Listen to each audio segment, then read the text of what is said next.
তো ভিডিওটা চালু কর। ওনার আপনার কোনো অভিযোগ আছে যে কি কারণে আপনি ওনাকে ডিভোর্স দিবেন? মুখোশ খুলেন হ্যাঁ মুখোশ খুলে গেলাম। ও মারধর করে আর আমি বিশেষ করে বিয়ে করছিলাম আর সন্দেহ বেশি করে। মানে আপনাকে সন্দেহ করে? কি নিয়ে সন্দেহ করে? আমি ছেলেদের সাথে কথা বলি না। আর মারধর করে? হ্যাঁ।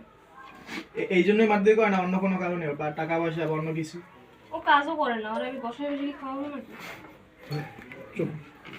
এই আপনার অভিযোগ এতটুকু না আছে? ও মাঝে মাঝে নেশাও করে ঘরের মধ্যে গিয়ে। নেশা বলতে কিরকম নেশা? সিগারেট মিকেট এগুলো খায়। ওইটা আসো না, এটা সবাই খায়। তো পারো না সবাই।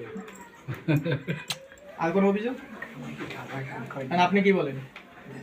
উনি অভিযোগ যেগুলো দিছে ওগুলো কি সত্যি না মিথ্যে?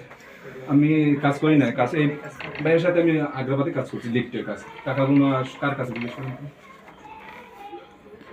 অনেকদিন যাবত, প্রায় 800 টাকার যাবত কাজ করছি ও প্রতিদিন। আমার কিছুই দেয় না, ও নিজে তো নিজেই রাখছে। আর আমি যে বেতনটা ছিল সেটা ওরে আমি দিয়ে দিয়েছি, আমি গড়বারও আমি দিয়েছি। ওর দিকে বেরো। ঠিক এই আছে, টাকাগুলো আমার কোথায়? আমার লিফটের কাজ করার টাকা তোমার মাস্ক খুলে কথা বলো, মাস্ক খুলে কথা বলো। আপু তোমার মাস্কটা করে কথা লিফটের বলো। কাজ করার টাকাগুলো কোথায় হ্যাঁ, আমি জানি যে কবে তোমার দিনে? আমার কাছে কোনো টাকা নেই, আমার কাছে দেয় না। কোরআন লই কিরা করলেই হয়, কোরআনের উপরে তো আর কিছু না। আচ্ছা ভাইয়া, একদিন নামাজ পড়ছো আমার রুমে যাওয়ার পরে? ঠিক আছে। এখন আপনি ওনার সাথে থাকবেন, এই তো? হ্যাঁ এটাই মূল কথা। আর না, আর তো কোনো নাই আপনার কাবিনের টাকার জন্য, তো আপনার কোনো দায় নেই, আমি- কোনো অভিযোগ নাই ওনার। এখানে যতজন লোক ভাইয়া আছে এই কথাটা সবাই একটু সচেতন। ভালো করে রেকর্ডিং করেন। হ্যাঁ বুঝলেন, ওনার সবাই। করতেছে। আর কাবিনের টাকার জন্য তো ওনাকে ধরবেন না পরবর্তীতে, না না না, না, হ্যাঁ?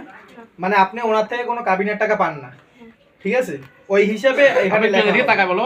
আচ্ছা সমস্যা নেই। পরবর্তী কিন্তু ওনার নামে কোনো মামলা টামলা দিতে পারবেন না যে কাবিনের টাকা দিতে হবে, এই সেই, এগুলো কিন্তু দিতে পারবেন না। আরে রেকর্ড ঠিক আছে। আছে সেটা আপনি খালি বলতে থাকুন। ঠিক আছে, মানে